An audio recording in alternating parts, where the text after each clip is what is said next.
The last couple things we have to do here are the master closet and the master bath. I've loaded in this 2D component, which is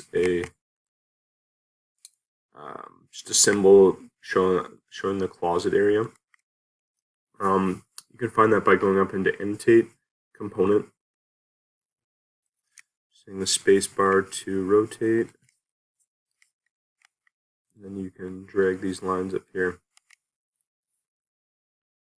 For the bathroom, we're just going to bring in a couple things right away. We're going to bring in a tub.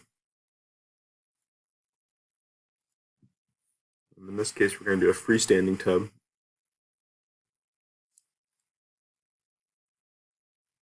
Just go down to plumbing here, texture, fixtures, tubs. 3D freestanding.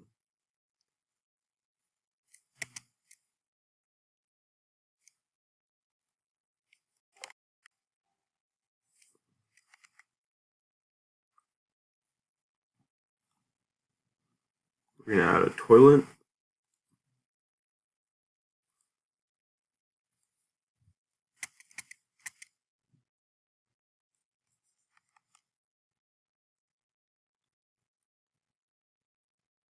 And we're going to add a shower head.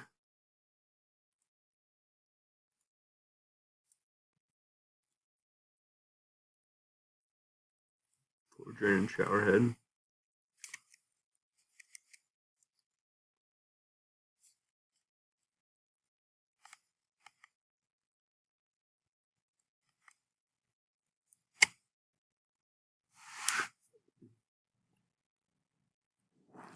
So as I added elements, I kind of modified the space a bit to accommodate everything. The last thing I'm going to show you is how to do this curtain wall that I did in the bathroom. Just going to delete these elements. So go into wall, and then we select curtain wall. We're just going to draw this out.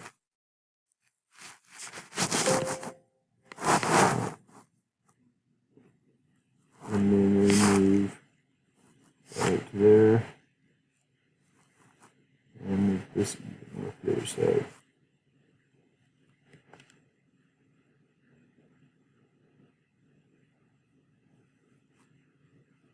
Like that. And then to add the door, we're just going to go to curtain grid here. We're going to add some grid pieces. And once as you can see, I kind of tabbed over and just selected this part between the two grids we just added. And then I've already preloaded in a curtain wall door. And there we have it. We're just going to switch the orientation so it goes up against the wall there. And there we go, we have a shower. I just want to point out when placing a toilet, I want to make sure there's 1'6" on either side of the toilet, and that's just enough clearance and enough room for somebody to be in there using the toilet.